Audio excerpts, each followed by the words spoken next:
Ni jioni njema tena ambaye Bwana ametukirimia. Hebu pamoja katika umoja wetu tukapate kuinua mikono yetu mbele za Bwana ili tukapate kumshukuru kwa ajili ya siku hii ya leo, na pia kumshukuru kwa mambo mema ambayo ameandaa kwenye ibada hii. Kwa pamoja tuseme, Mungu Baba, tunakushukuru kwa ajili ya siku hii ya leo. Tunasema asante kutuwezesha kuwepo nyumbani mwako. Baba, tunakushukuru ni kwa ajili ya wema wako. Asante kwa mtumishi wako ambao umemuinua kwa ajili ya wiki hii, kwa ajili yetu. Baba wa mbinguni, kwa ajili yetu na kwa ajili ya kusanyiko lako, mtumie mtumishi wako, mtumie mtumishi wako, pake mafuta, mpe mafunuo kwa namna ya pekee kwa ajili yetu. Na sasa Baba, kama wanao, tunasema heshima na utukufu na enzi na mamlaka na baraka ni vyako sasa hata milele. Piga makofi kwa Bwana Yesu.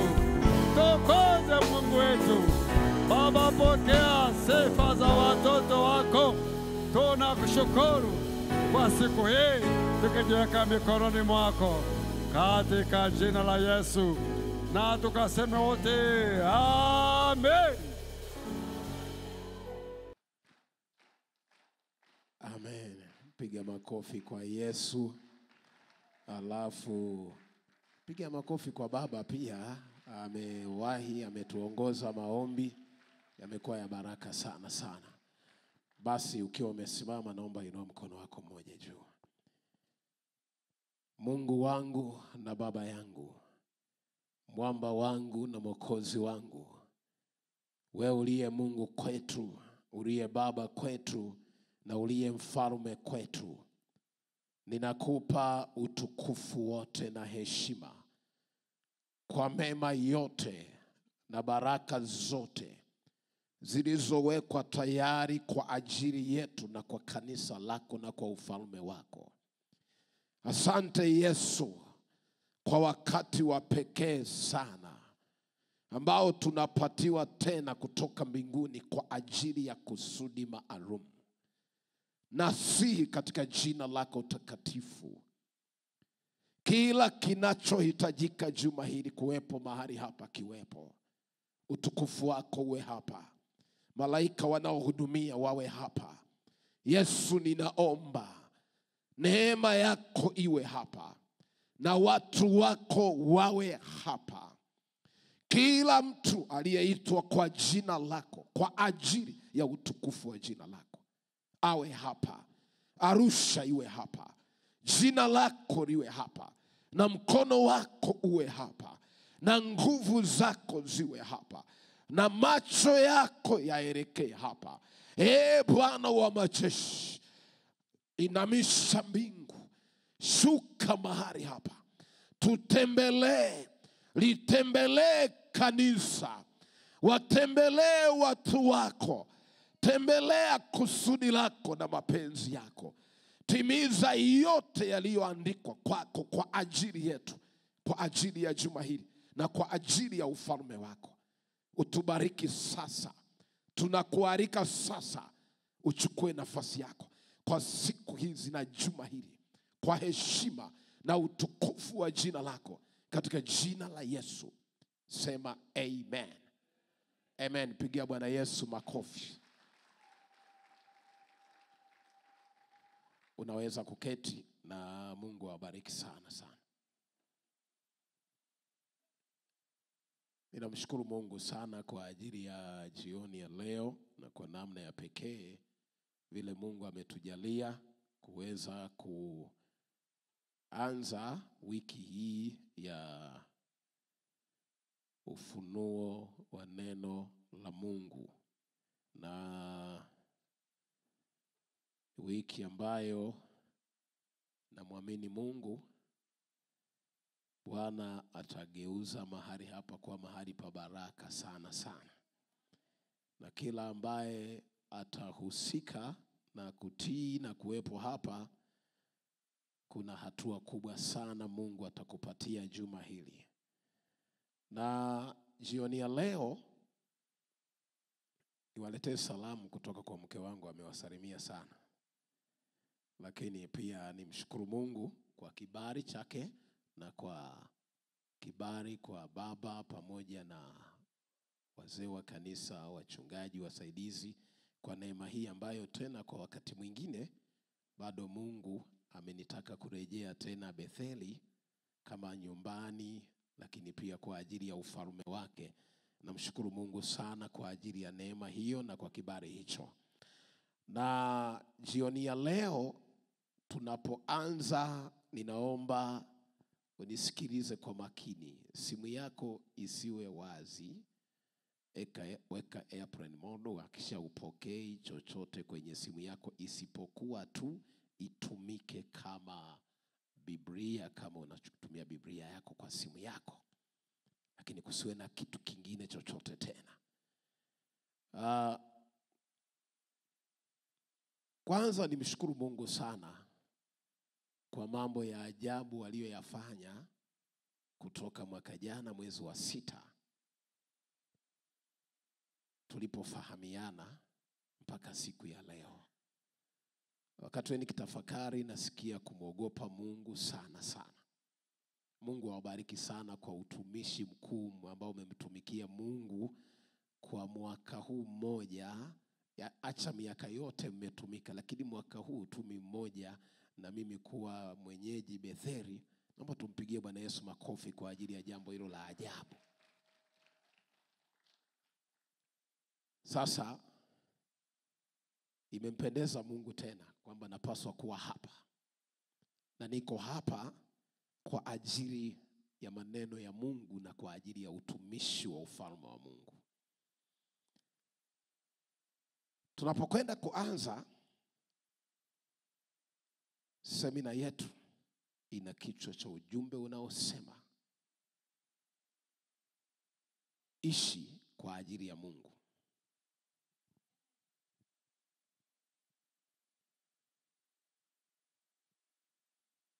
Ishi kwa ajili ya Mungu, au kuishi kwa ajili ya Mungu. Kitabu cha Isaya, leo tunapotaka kuweka msingi wa namna tutakavyokwenda kwa msaada wa Mungu. Isaya sura ile ya 6 na ule mstari wa 8. Hapo ndio ambapo Roho Mtakatifu alianza kusema na mimi kwa majira haya. Isaya sura ile ya 6 ule mstari wa 8 unafahamika sana na watu wa Mungu. Biblia inasema, kisha nikasikia sauti ya Bwana. Hebu sema sauti ya Bwana. Sema tena sauti ya Bwana. Akisema, ni mtume nani? Naye ni nani atakaye kwenda kwa ajili yetu? Ndipo huyu aliyesikia sauti ya Bwana. Ndipo huyu aliyesikia sauti ya Bwana ikisema, ni mtume nani? Naye ni nani atakaye kwenda kwa ajili yetu? Ndipo niliposema, mimi hapa, nitume mimi.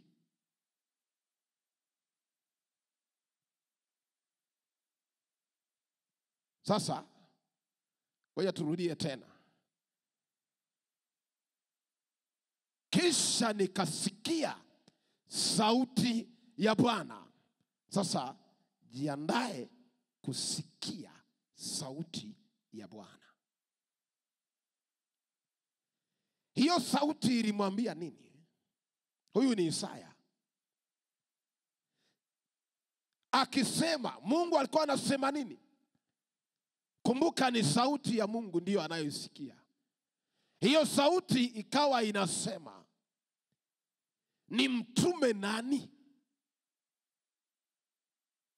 Naye ni nani atakaye kwenda kwa ajili yetu?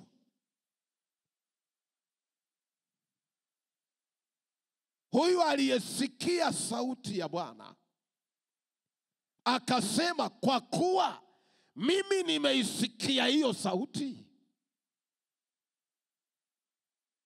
akasema mimi hapa, kwa sababu nimesikia hiyo sauti. Na kwa kuwa nimesikia na kuna mtu unatafuta umtume, hiyo sauti ya kutafuta mtu nimeisikia, na mimi nimeisikia. Sasa mimi niliyesikia, mimi hapa, nitume mimi. Kabla tujaanza kuandika kwa lugha nyingine, hauna haja ya kutafuta mwingine. Mimi nimeshasikia. Ningekuwa sijasikia, ungetafuta mtu mwingine. Lakini nimesikia, na niliyemsikia anasema sio mtu, ni Bwana. Ndiye niliyemsikia anasema. Na nilikuwa nimepewa neema ya kusikia Mungu akisema, Bwana akisema, na alichokisema nimekisikia. Anasema, ni mtume nani?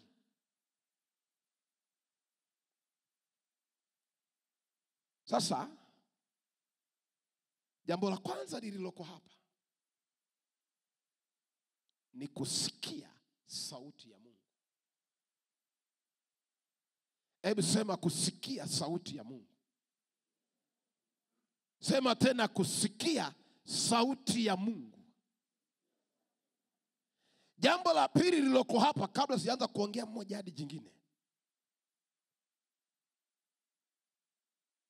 huyu anayesikia sauti ya Mungu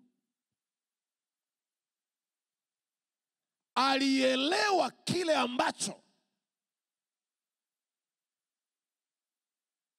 anayekisema anakisema. Si nimeongea Kiswahili? Unaweza ukasikia usielewe nini kimesemwa, lakini amesikia na akaelewa kinachosemwa.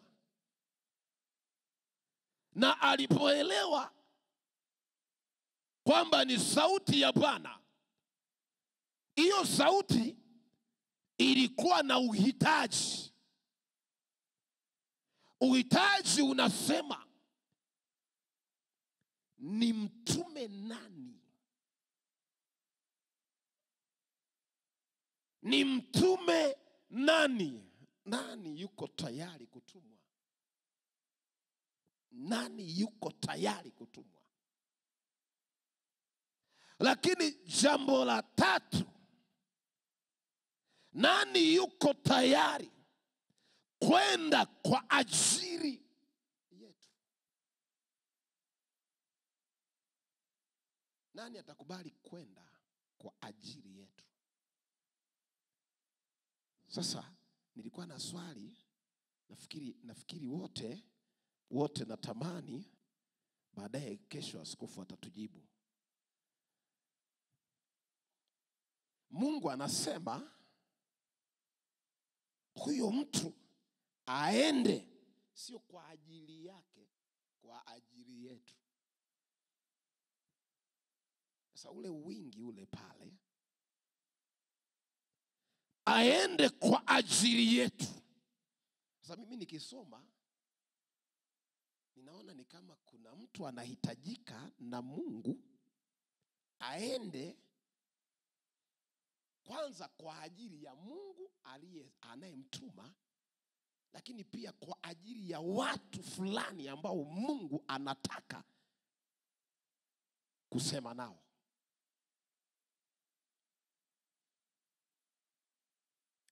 Aliposikia hayo maneno, Isaya akajiuliza swali hili. Mungu hajaamua kusema Isaya nenda. Unajua kuna hiyo tofauti. Na wala leo Mungu asemi Jeni nenda, wala Neema nenda.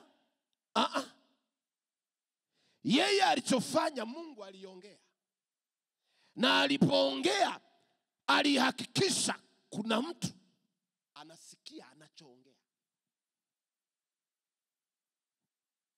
Maamuzi ya kwenda au kutokwenda hayakuwa kwa Mungu, yalikuwa kwa aliyesikia sauti. Anaweza akubali aende au akatae asiende.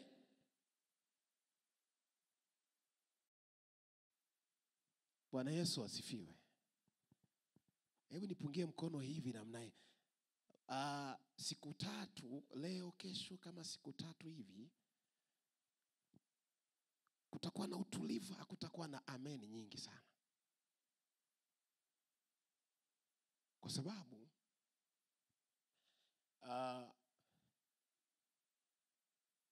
nafikiri kuna bango liko nje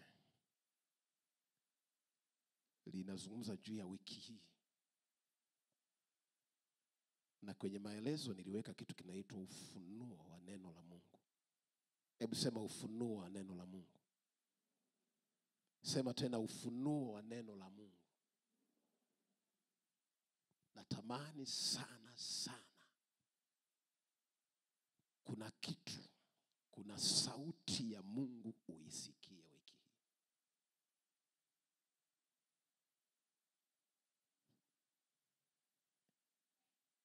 Sasa twende hivi. Niko hapo hapo.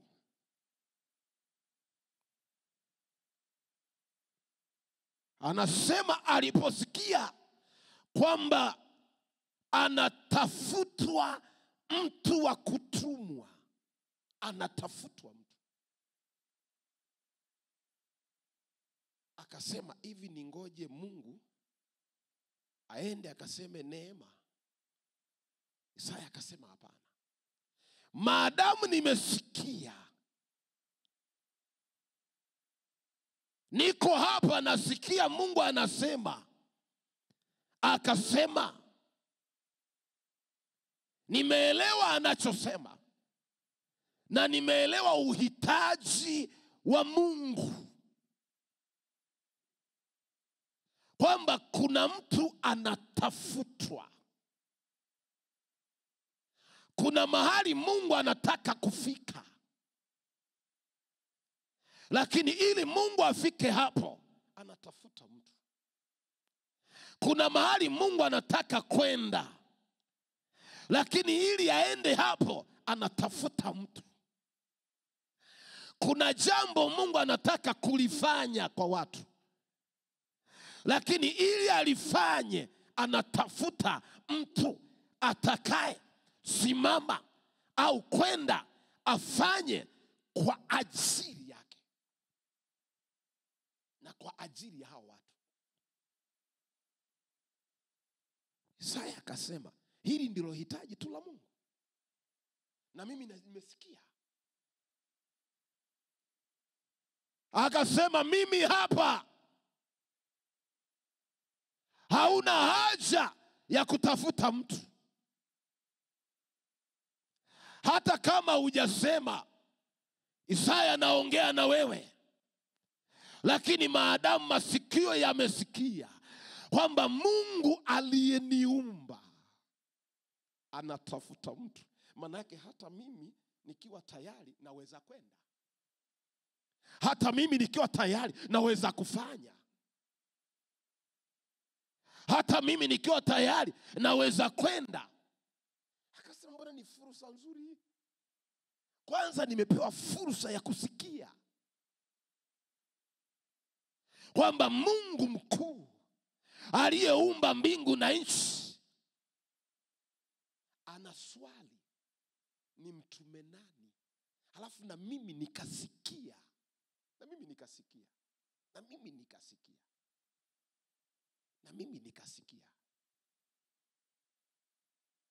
Wangapi wananisikia hapa? Naomba ile ndugu yangu aniwekee hapo, rudisha hilo andiko hapo. Kuna watu bado hawajasikia. Baadaye usije ukasema sikusikia. Mwangalie jirani yako, mwambie unasikia. Mwambie Mungu, hebu sema kuna sauti inasema, na ni sauti ya Mungu. Sema wiki hii kuna sauti ya Mungu itasema na kuna mtu atasikia. Sema inawezekana ikawa ni mimi pamoja na wewe tutasikia. Mungu hatataja jina, aseme John, aseme Neema. Mungu anachofanya anaongea tu. Atakapoongea anasubiria waliosikia wanasemaje baada ya kumsikia. Wanasemaje baada ya kusikia? Sasa hebu mwambie jirani yako, Mungu atasema wiki hii. Sema na ameanza kusema. Sema ameanza kusema. Mwambie tena ameanza kusema. Mwambie unasikia. Bwana Yesu asifiwe. Bwana Yesu asifiwe. Muulize jirani yako, hivi jana ulisikia?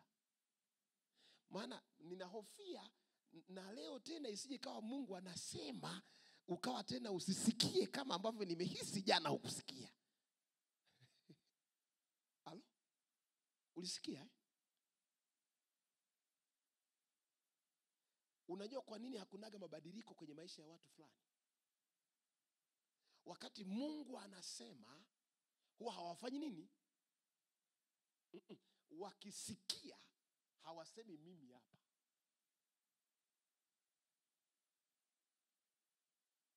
Yaani unajua kuna swala la kusikia na kuna swala la kuitikia ulichosikia. Isaya amesikia, na aliposikia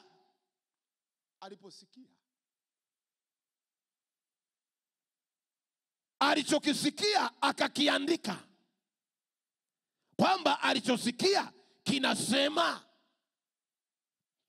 Tena anasema nikasikia sauti ya Bwana. Yaani alijua kabisa anayeongea sasa hivi ni Mungu.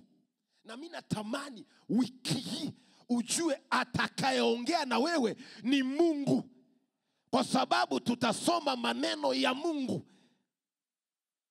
Wakati mtumishi akisimama madhabahuni, naomba ujifunze kuelewa hili, kwamba anayesema ni nani? Ni Mungu. Itabadilisha maisha yako. Utapokea sawasawa na kinachosemwa. Utakuwa kama kinachosemwa. Anasema nikasikia sauti ya Bwana. Yaani alijiridhisha kwamba anayemsikia ni Bwana. Na alipojiridhisha ya kwamba ni Bwana,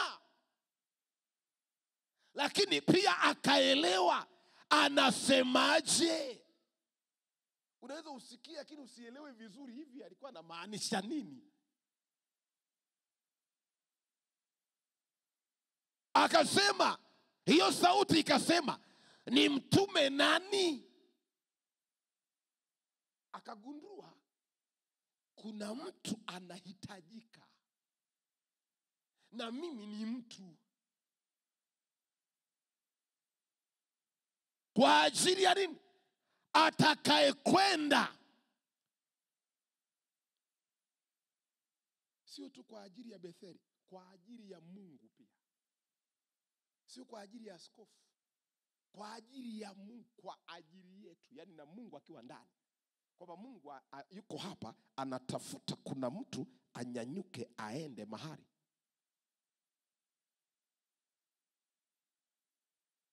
Sasa akasema, yani Mungu ndo anayetafuta. Na mimi nimesikia anatafuta. Na kama nimesikia anatafuta, hivi niende, unaonaje kama Isaya angeamua kwenda akaambia, jamani sikilizeni, leo niko kwenye maombi, nimesikia sauti ya nani? Ya Mungu. Mungu anasema nimtume nani? Akasema, hii fursa naenda kumwambia nani? Wakati mimi mwenyewe nimesikia anachosema kwamba Mungu anahitaji mtu. Na mimi ndio nimepewa neema ya kusikia kwamba Mungu anahitaji mtu. Kwa si swala la kujiuliza itakuwa mimi au mwingine. Kwa nini Mungu amefanya wewe ndio usikie? Bwana Yesu asifiwe. Bwana Yesu asifiwe. Bwana Yesu asifiwe. Kabla sijatoka hapa, ngoja nikwambie kitu kimoja. Si kwa nini kimekuja, kilikuwa kiko mbele huko. Siku moja Elia alisikia sauti ya Mungu. Hebu sema alisikia sauti ya Mungu. Ile sauti ilikuwa inasema hivi. Jamaa alikuwa yuko mahali ametamka neno la Mungu, mvua isinyeshe. Alafu akasahau kwamba na yeye yuko duniani, anahitaji kula na kunywa. Sasa akatimka mbio, akaenda mahali. Akaenda kaa kwenye mto fulani, wakati mfalme anamtafuta kwamba umetoa unabii, umetuletea shida. Sasa akiwa pale, kunguru akamhudumia Elia. Siku zikaenda, kwa sababu ya ukame, kale kamuto kakaanza kukauka. Maji ya kuoga yakakosekana, maji ya kunywa yakakosekana. Wakati maji yamekosekana, wale kunguru ambao ni yani kunguru kuleta nyama. Unajua mambo mengine Mungu anafanyaga ili tujue kwamba yeye ni Mungu. Kunguru abebe nyama. Unafahamu kunguru Abebe nyama kunguru. Akuletee kabisa paja la kuku kunguru.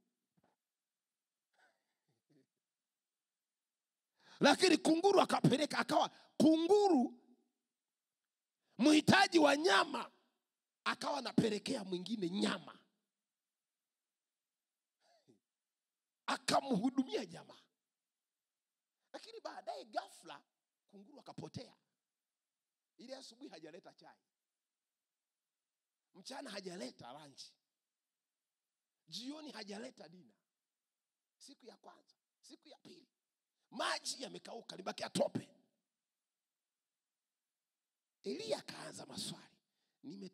Nimetamka neno la Mungu, sasa kile nilichosema kinaniua na mimi ni. Wakati akiwa na maswali kwamba Mungu, yule kunguru yuko wapi? Mbona leo siku ya pili au kapigwa na manati njiani? Akasikia sauti inasema, ondoka nenda Sarepta.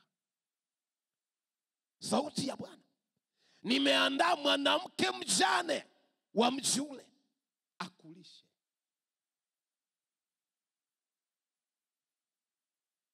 Kwa akajua kumbe hapa sio kwamba Mungu kanibania riziki.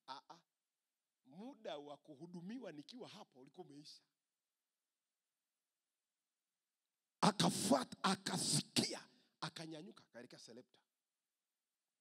Wakati kumbuka amesikia, unaonaje angeamua kubaki kwamba Mungu, mimi nimezoea kulishwa na kunguru, naomba? Akasema nyanyuka hapa, kunguru hata kuja tena, nenda Sarepta. Kuna tena kama mwanamke mjane atakulisha. Akili yangu mimi na wewe Hata mimi nikasema, yani mimi nilijua anaenda kwa mjane mmoja wa Arusha aliyefiwa na mmeo akamwachia miradi. Sawa? Yani sio wale wajane wahitaji, ni wale wajane wenye hela zao. Kumbuka ni njaa.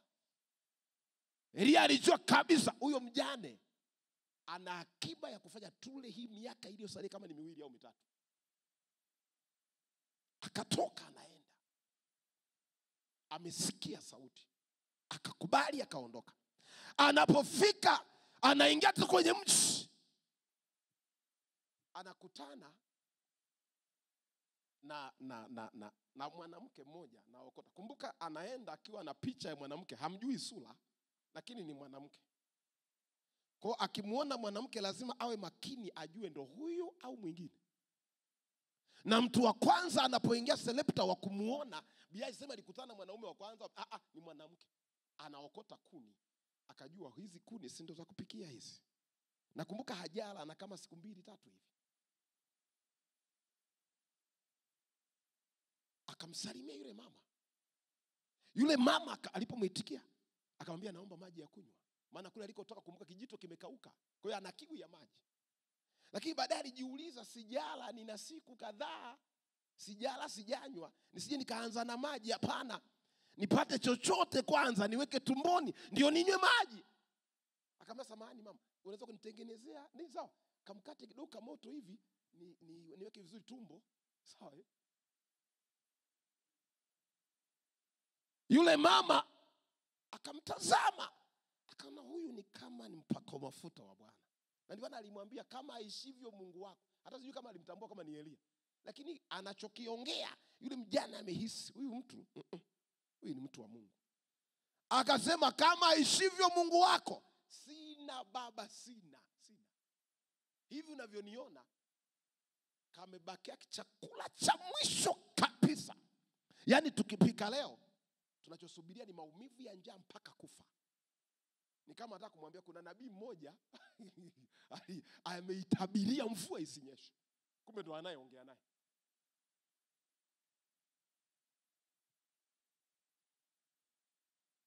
Nataka upate picha hii.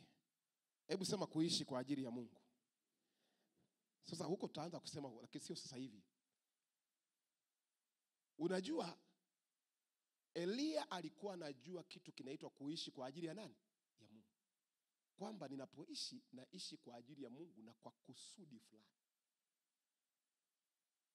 Aliposikia huyu mama na amejiridhisha kwamba ni mjane, halafu anamwambia anaokota kuni ya kale chakula cha mwisho, ndipo akaanza kujiuliza moyoni, mbona kuna sauti nimeisikia ikiniambia nenda selepta, kuna mwanamke mjane atakulisha. Sasa mjane ninayokutana naye mbona chakula hana? Elia, nimewaambia, hebu sema wiki ya ufunuo wa neno. Sema Elia akagundua kwamba kuna kitu anacho yeye. Yaani anaishi duniani kwa ajili ya Mungu.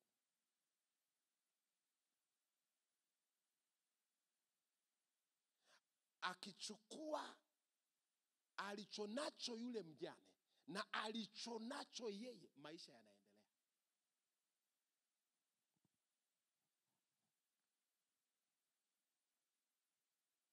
Sasa huko niache. Lakini nimeweza kusema hivi kwenye huo mfano. Kile kinachotokea ni hiki. Mimi najiuliza maswali. Nani alienda kuponya mwenzake? Mjane au Elia? Kwa mkono wako, nisikie vizuri. Hebu sema kusikia sauti ya Mungu. Sema kusikia sauti ya Mungu. Sema tena kusikia sauti ya Mungu. Naomba tu ujiulize swali kwamba naomba nani alikuwa ameenda kusaidia mwenzake?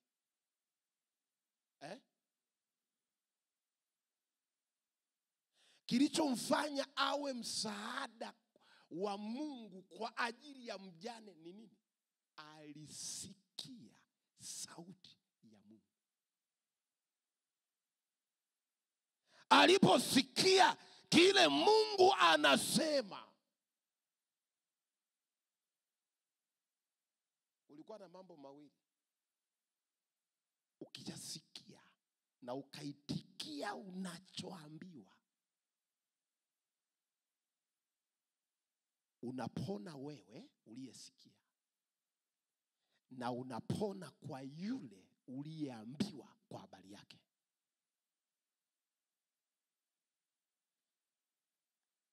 Bado maswali. Niko Arusha. Bwana Yesu asifiwe. Uzuri wa watu wa Arusha wanaelewa haraka, lakini hapa bado hatujaelewana. Bwana Yesu asifiwe. Bwana Yesu asifiwe. Muulize jirani yako, nani alisaidia mwenzake? Yaani unaambiwa na Mungu, nenda mahali kwa mtu fulani, na unaambiwa unapokwenda huyo mtu atakulisha mpaka mvua ije inyeshe. Watu wapande wavune. Unajua mvua ikinyesha sio ndio chakula kimenyesha. Maana yake mvua ikinyesha ndio mnaanza mchakato wa kupanda. Mna miezi mingine kama 4, 5. Ndio mje mpate mazao. Sasa kile kilichopo ni hiki. Lakini sauti inasema, huko Selepta nimeandaa mwanamke mjane ya kulisha. Halafu unapofika, unapokutana na huyo mjane, hana chakula hata cha siku 2.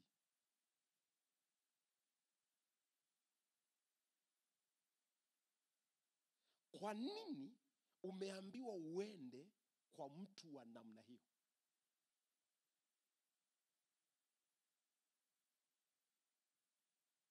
Bwana Yesu asifiwe. Alipojieleza yule mjane, Elia akasema, sikiliza, nimekuelewa unachosema, lakini usije ukaenda kujaribu kupika ukaanza kula. Niletee mimi. Tengeneza alafu niletee mimi. Ukienda tofauti hapa tunakufa mama yangu. Subiria.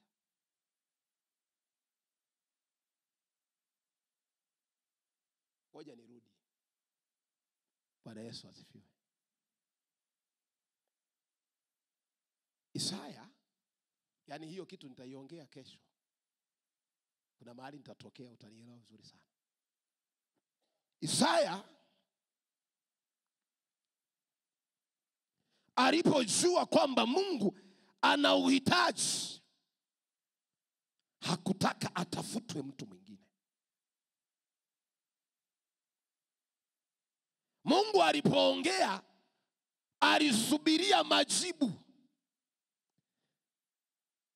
Eiza Isaya aseme, nimesikia lakini sina muda, sina nafasi.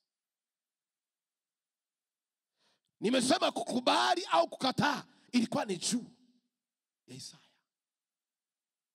Iko hivi, wiki hii imekaa hivi. Kuna sauti ya Mungu itakuja kwako. Na Mungu atakaposema, atakusubiria. Kumbuka jambo hili. Nani atakwenda atasimama kwa ajili ya Mungu? Yaani atakapokuwa anakwenda, haendi kwa ajili yake. Labda niseme lugha hii, kwa faida yake. Ni kwa faida ya Mungu. Yaani ninachokwenda kusema, sisemi kwa faida yangu, ni kwa faida ya wanaosikia na yule aliyenituma. nitakachokifanya sio kwa faida yangu tu. Kwanza ni kwa ajili ya. Hebu sema kwa ajili ya. Sema kwa ajili ya Mungu. Sema kwa ajili ya Mungu. Labda nifunguke kidogo niseme hivi. Sikizeni watu wa Mungu.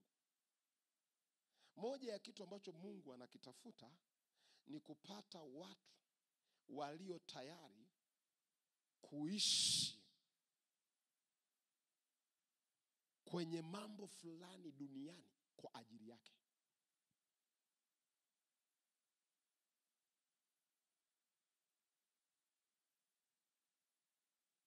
Yaani hilo ni hitaji kubwa sana la Mungu. Kuna kitu kiko hivi. Saizi vitu vingi ambavyo watu wanafanya kwa Mungu, kunakuwa na kwanza hawafanyi kwa Mungu na hawafanyi kwa ajili ya Mungu. Wanafanya biashara na Mungu, sio kwa ajili ya Mungu. Si lugha yangu imeeleweka? Narudia tena. Yaani mimi niseme hivi. Kumbuka Mungu alikuwa ni mhitaji, anatafuta mtu. Yaani hitaji la Mungu la wakati wa Isaya ilikuwa ni aliye tayari kwenda. Sasa hilo lilikuwa ni wakati wa Isaya.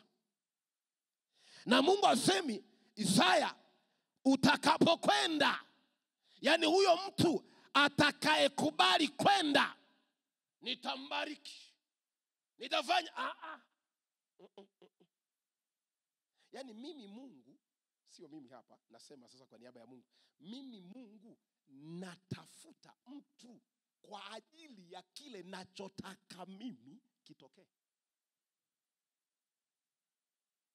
Sio unachohitaji wewe. Anachohitaji Mungu kifanyike. Anachohitaji Mungu kitokee. Sasa unapata nini, upati nini, hiyo sio hitaji la Mungu. Hitaji la Mungu ni yeye afanikishe anachotaka kifanikiwe. Sasa nani atakuwa tayari? Maana hicho ambacho Mungu anataka kitokee, na hawezi kufanya, lazima atokee mtu ambaye atakuwa tayari. Atasikia na atasema niko tayari, mimi hapa. Lakini anapoitika ajue haendi kwa ajili yake, ni kwa ajili ya Mungu na wale watu. Kwa ajili ya Mungu na watu. Bwana Yesu asifiwe. Bwana Yesu asifiwe. Bwana Yesu asifiwe. Bwana Yesu asifiwe. Bwana Yesu asifiwe. Hebu muulize jirani yako, mwambie unaweza ukaishi hata mwezi mmoja kwa ajili ya Mungu? Yaani kila unachofanya kaa ni kwa ajili ya Mungu. Masaa yale yakawa ni kwa ajili ya Mungu. Ule mshahara ukawa ni kwa ajili ya Mungu. Yaani unaishi kwa ajili ya Mungu. Kwa ajili ya Mungu. Kwamba hapa nguvu zangu, moyo wangu, roho yangu, akili zangu ni kwa ajili ya Mungu.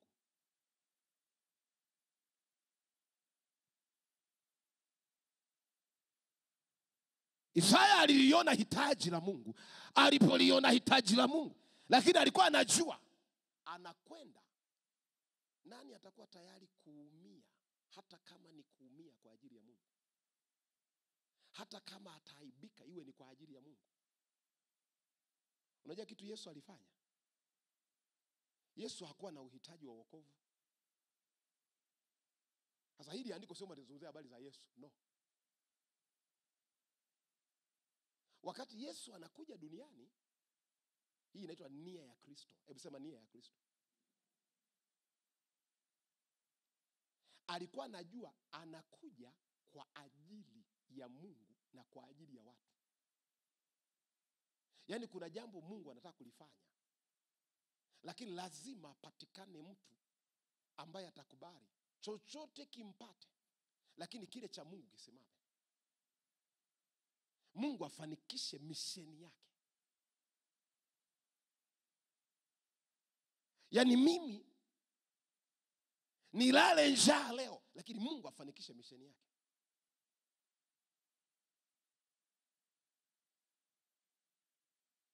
Siku moja nikiwa nimeenda kwenye injili, nimekwenda na vyombo vyangu. Nikiwa kwenye injili kwa tumeenda na timu, tukahubiri injili, watu wakaokoka vizuri, kawa injili nzuri sana. Yule mchungaji, ilikuwa ni kanisa la mission, yani ndio makesa yanaanza miaka ya nyuma, sasa hizi ni kanisa kubwa sana. Alikuwa ni rafiki yangu, tunaheshimiana sana. Watu waliokoka wengi. Sasa unajua hana hataka megafoni wala nini. Akaniomba, mtumishi,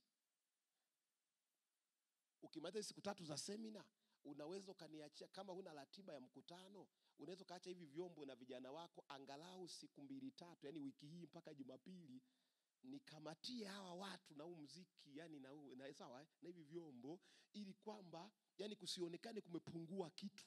Na mimi nikasema yani kwa ajili ya roho za watu. Roho za nini? Acha vyombo yabaki hapo, nao watu wa vyombo bakini hapa, ambao wape chakula wale, wapige muziki, maisha yaende. Wakabaki navyo. Ikafika mpaka Jumapili, na watu ilipofika Jumapili mchana wakaenda kubatiza watu wengi. Kazi inaenda vizuri. Wale vijana wakamwambia, sasa sisi tunaondoka kesho. Na akasema tutatafuta utaratibu, tutasafirisha hivi vyombo. Nikasema sawa. Ile Jumatatu akawaambia wale vijana, nimeongeza wiki moja. Kwa nini niacheni tu wale wa muziki wa kupiga sima gitaa waende, lakini acheni mtu mmoja wa kuunganisha nini? Vyombo, sauti. Si waliongea nini? Wale wa muziki wakaondoka, akabakia mtu mmoja. Sasa na sisi tuna ratiba hiyo, tunaondoka Jumanne tunaenda kwenye huduma. Wanarudi hawajarudi na vyombo. Natafuta kwenye simu hapatikani. Kumbuka unasafiri mikoa miwili. Unavuka ndio unaenda huko. Sasa nikaanza kupata shida wapi?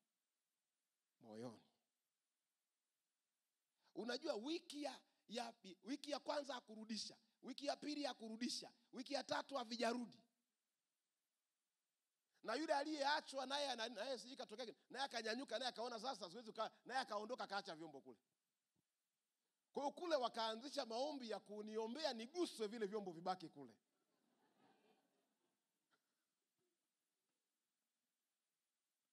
Mungu alifungulie mlango nipate vingine.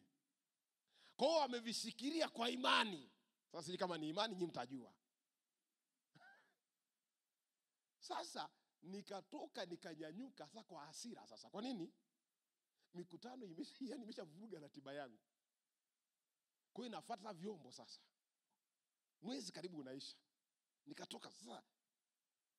Sasa nimeondoka, niko na kenta fulani nimeondoka nayo, nimepata hela kwa watu, nimeweka mafuta, twende tufuate vyombo. Sasa tuko tunaenda, tuko njiani. Yaani moyo unaugua, ameniingiza gharama na lakini pia nimevuruga, niko njiani. Tumeingia kwenye ule mji, tunaanza kuelekea huko. Roho Mtakatifu akaanza kunisemesha. Akaniuliza, kwa nini umekwazika? Nasi. Nikasema hajawa mwaminifu. Nimekuuliza wewe, sio kwa nini yule hajawa mwaminifu. Kwa nini umekwazika? Kwa nini una hasira?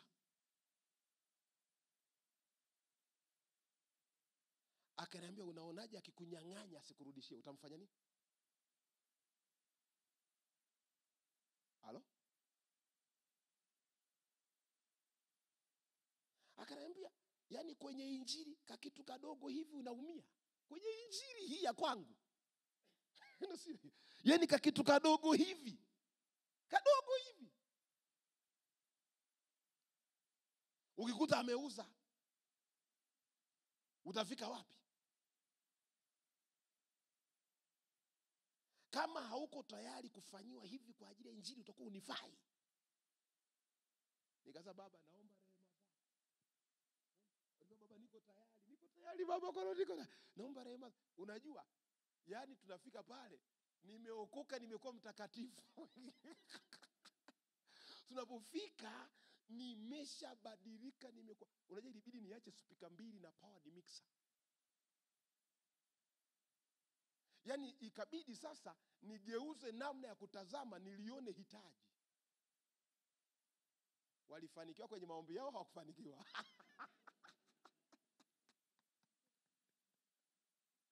Yani badala ya kulihesabu vibaya, maana yangu ilikuwa ni nini? Ni hii. Kama hautakuwa tayari, hebu sema kwa ajili ya Kristo. Sema kwa ajili ya Kristo. Sema kwa ajili ya Mungu. Sema tena kwa ajili ya Mungu. Kwamba naweza kuwa tayari, si kwa sababu kuna kitu mimi ndo nitakipata, lakini kuna kitu Mungu atakuwa amefanya. Kuna kitu Mungu atakuwa ametimiza anachotaka. Kuna jambo la Mungu litakuwa limefanikiwa. Kuna jambo la Mungu litakuwa limetendeka kwa ajili ya Mungu na kwa ajili ya watu.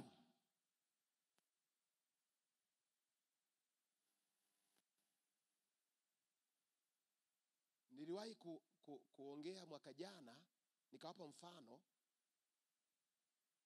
Nikasema hivi,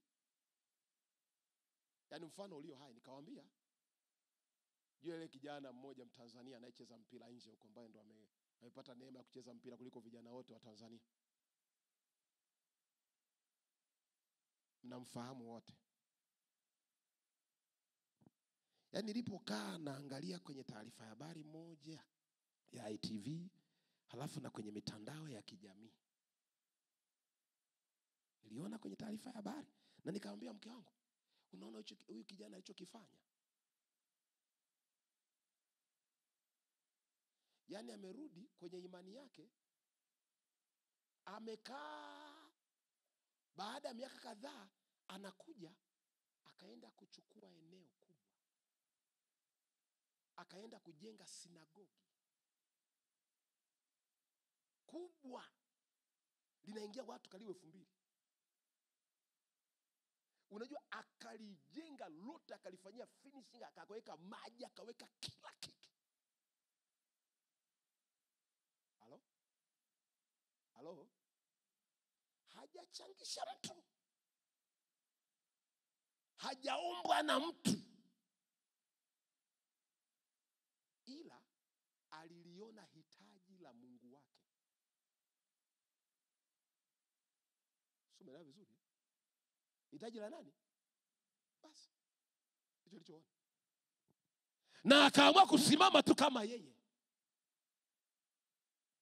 Isaya akaliona hitaji la Mungu, na alipoliona hitaji la Mungu akasema, mimi hapa. Kama una haja, unahitaji wa kwenda kwa ajili yako, ili ufanye unachotaka kufanya, ili useme unachotaka kusema, mimi hapa. Nitume mimi. Mbona niko hapa? Mungu ndio unatafuta mtu. Mimi niko hapa, mimi niko hapa, mimi niko hapa, mimi niko hapa, mimi niko hapa. Unajua sijatembea. Yani sijaenda mbali. Kesho nitaanza kutembea. Leo nimefungwa tu hapa. Kesho nitaanza kusema. Yaani kuna vitu ambavyo Roho Mtakatifu wa ajabu sana. Bwana Yesu asifiwe. Bwana Yesu asifiwe. Hebu sema mimi hapa. Nitume mimi. Sema mimi hapa. Nitume mimi. Sema tena mimi hapa. Nitume mimi. Sema mimi hapa. Nitume mimi. Sema mimi hapa. Sema mimi hapa. Niko tayari kwa ajili ya utukufu wa Mungu. Niko tayari ili Mungu afanye anachotaka. Niko tayari ili Mungu anachotaka kitokee. Kifanye nini? Kitokee. Wala hauhitaji mwingine. Mimi hapa. Unajua siku hizi wakati naomba Roho Mtakatifu aliniambia, unajua hata wanaoimba wengi unaoona wanaimba hawaimbi kwa ajili ya Mungu. Wanajiuliza, hicho kipawa kitanipatia nini? Sio kitampa Mungu nini? Sio kitaleta matokeo gani kwa ajili ya Mungu? Mimi ninayeimba, kwa hiyo haimbi kwa ajili ya Mungu. Anamwimba Mungu si kwa ajili ya Mungu, ila kwa ajili yake. Sisi nimeeleweka? Bwana Yesu asifiwe. Bwana Yesu asifiwe. Hebu sema kuishi kwa ajili ya Mungu.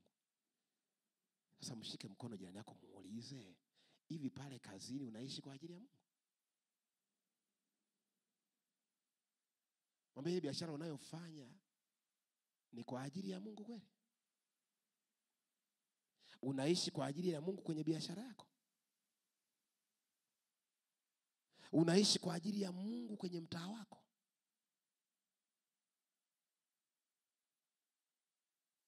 Halo? Nilikuwa najiuliza. Bwana Yesu asifiwe. Unajua ukikuta mahali watu wamejaa kwenye kusanyiko la Wakristo, ujue kuna matangazo yanayosema mtapona. Yaani watu hawajaenda kwa ajili ya Mungu. Sio kwa ajili ya nani? Halafu kuna wenzetu wengine, watoto wa mama mdogo, wao hawanaga matangazo. Wala wakienda kusali hawaendi hawafanikiwi. Sasa hawajafanikiwa.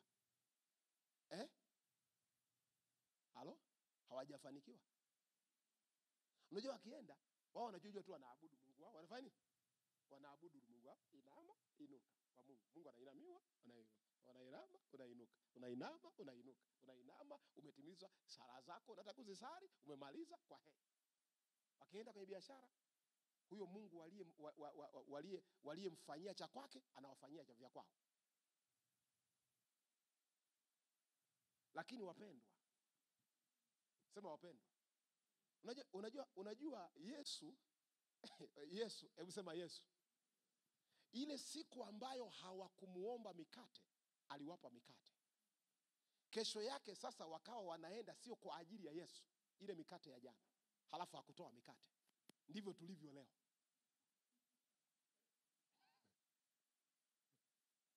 Halo? Yaani siku ambayo walienda kwa ajili ya Kristo, aliwapa wanachokihitaji. Maana alijua wao wamekuja sasa kwa ajili yake. Wakaenda kuambizana, mmekosa vitu. Mmekosa nini? Mmekosa vitu. Nyanyuke. Yaani wewe sikiliza, kwa mlo wa kule usinywe chai. Walishindaje njaa? Hebu niambie aliyemwalika mwenzake jana alivyomlaumu. Mmetudanganya, sawa? Mmetudanganya. Na Yesu hajali. Nyinyi mlituambia jana mliona maajabu, mmekula mkasaza bure bila malipo, bila kadi. Yako wapi leo? Na Yesu ajali, mtaondoka mtabaki ajali. Anachotaka mwende kwa ajili ya Mungu. Kwa ajili ya nani? Kwa ajili yake. Ikishakuwa kwa ajili yake, hauna hata haja ya kuomba. Kuna vitu vitatokea bila kuomba. Yaani ikishakuwa tu kwa ajili yake, basi kila kitu kiko sawa. Watu wa Arusha, Bwana Yesu asifiwe. Nani yuko tayari kwenda kwa ajili ya mbingu, kwa faida ya Mungu? Hata mimi niwaambie watu wa Betheli, naomba tu Mungu anipe neema na kibali, macho yangu yayaone ninayoyaona rohoni kwa ajili yenu na kwa ajili ya ufalme wa Mungu hapa. Sasa siji kama unaona au huoni. Mimi unajua toka nimefahamiana na Betheli, hata kabla sijafika hapa, wakati naomba macho yangu yalikuwa yanaona. Macho yangu yalikuwa yanaona. Wakati naomba masaa 7,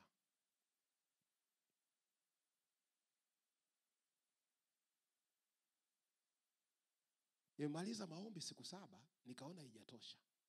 Nikafanya siku 3 kavu, nikaona haijatosha. Roho Mtakatifu ananiambia nenda kaombe. Kati niko kwenye maombi. Nimelia sana.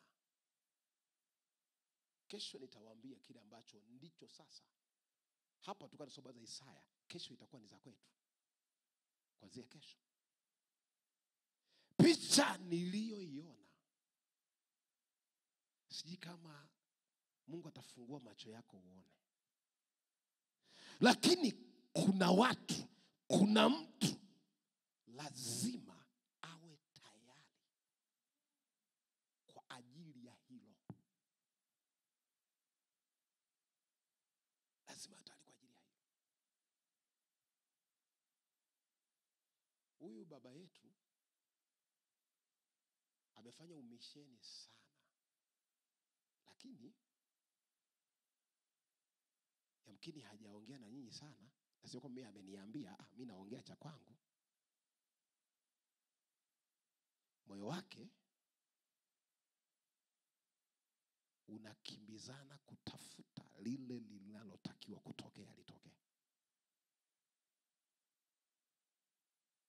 Yaani kuna mbio ziko moyoni. Kuna mbio ziko moyoni.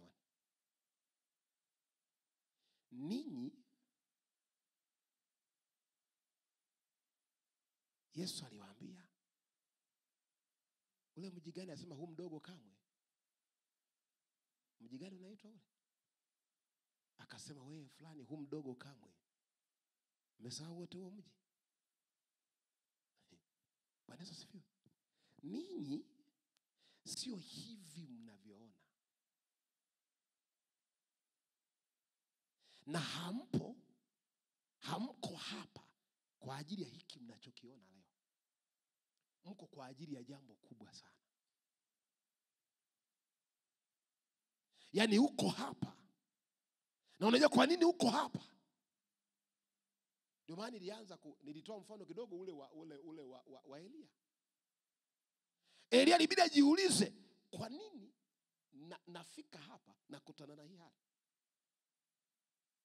Alielewa niko hapa kwa ajili ya Mungu. Hii familia itaishi na mimi nitaishi.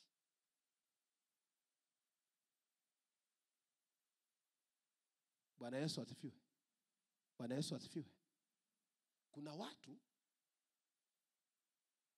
kwao huwa wanahesabu ni kama bahati mbaya ikitokea amehamishwa kikazi, halafu kanisa ambalo anaelekezwa akasali, labda amekuja Arusha, halafu anaambiwa nenda, natoa tu mfano, Calvary, sawa Anapofika Calvary ghafla hapo mjini, anafika Calvary, anakuta siku hiyo wanasema kila mmoja aliyeajiliwa tunahitaji mshahara wake mmoja kwa ajili ya ujenzi.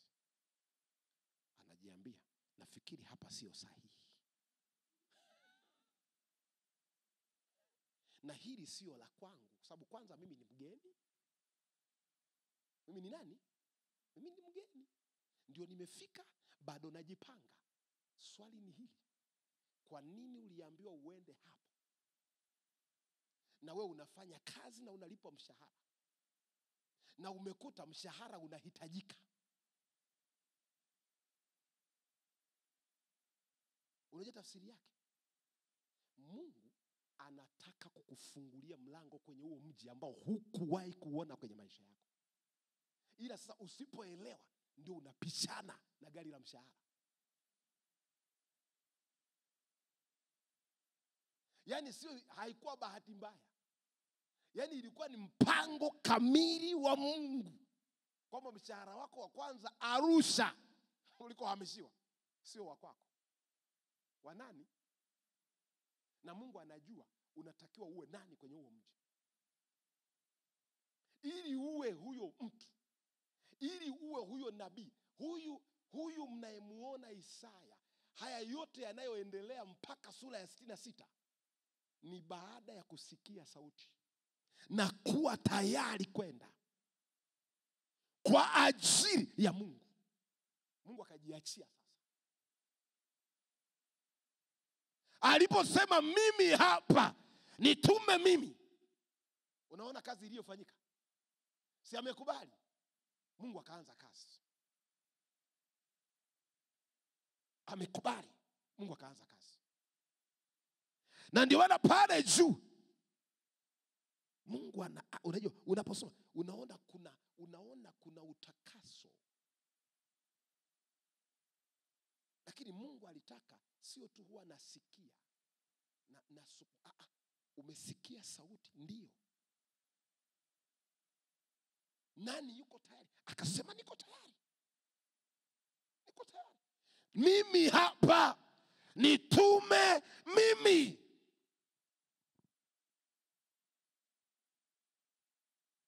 Kesho asubuhi ni siku asubuhi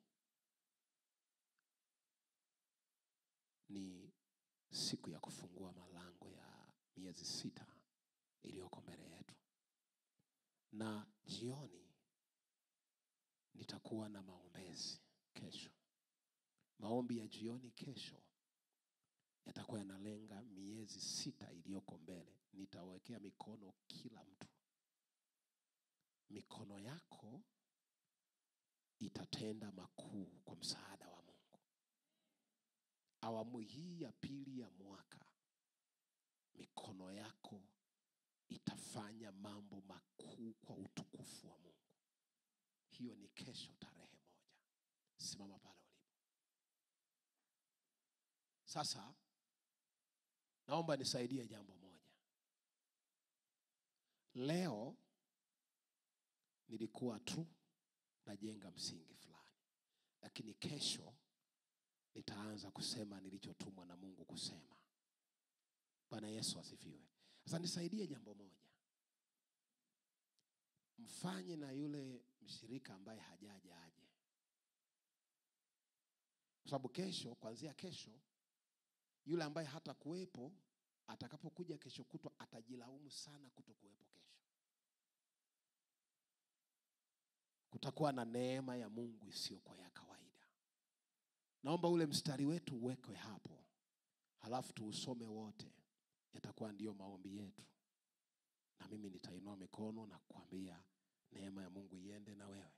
Hebu naomba, hebu sema, kisha nikasikia sauti ya Bwana akisema, ni mtume nani? Naye ni nani atakaye kwenda kwa ajili yetu? Ni nani atakayefanya kwa ajili ya Mungu? na kwa ajili ya watu wa Mungu. Ndipo niliposema, nami ninasema nikiwa mbele za Mungu. Inua mikono yako. Inua mikono yako. Sema, mimi hapa, nitume mimi. Bwana, mimi hapa, nitume mimi. Jehova, mimi hapa, nitume mimi. Jehova, tuko tayari sasa kwa ajili ya juma hili. Tuelekeze unachotaka tuishi na kufanya. Tuko tayari, tutume kwa jina lako takatifu. Hebu sema, Mungu Baba, nakushukuru jioni ya leo kwa neema yako iliyonishika tangu Januari mpaka Juni 30. Niko hai, nina uzima wako. Umenipa neema, miguu yangu imesimama, macho yangu yanaona, masikio yangu yanasikia. Yalikuja magonjwa, lakini umenitetea. Bado ninaishi kwa ajili ya jina lako na kwa utukufu wako. Leo ninakupa heshima, leo ninakupa sifa, leo ninakupa utukufu kwa neema ya ajabu, namna ulivyonitendea tangu Januari mpaka Juni. Asante Yesu kwa baraka zote, kwa wema wote, kwa ulinzi wote, kwa uzima, kwa afya. Umenitetea sana, umenisaidia sana, umenitendea mema. Ni kwa neema yako niko hai leo. Asante Baba yangu kwa mambo yote mema na ya ajabu sana uliyoyafanya kwenye maisha yangu. Asante Mungu Baba kwa kanisa lako na kwa mambo yote uliyoyatenda hapa kanisani, kwa utumishi wote, kwa sadaka zote, kwa kila lililotendeka. Baba, pokea sifa na utukufu na heshima. Ni kwa neema yako na mkono wako ndio uliofanya haya yote yakapata kutokea. Asante Baba, umetubariki sana, umetutenda mema, umetufadhili sana. Baba, asante kwa watumishi wako, kwa baba yetu mahali hapa na mtumishi wako Orosose. Umemshika na mkono yeye na wasaidizi wake, ukawatia nguvu, ukawawezesha. Kanisa linasonga mbele. Asante Baba kwa mambo ya ajabu yaliyotendeka kwenye nyumba zetu, kwenye maisha yetu, kwenye familia zetu. Leo Baba, tunakupa sifa, tunakupa shukurani kwa mambo ya ajabu. Pigia Yesu makofi wakati bishop anakuja hapa aje kutamkia neema. Asante Yesu kwa neema yako. Asante Yesu kwa fadhili zako.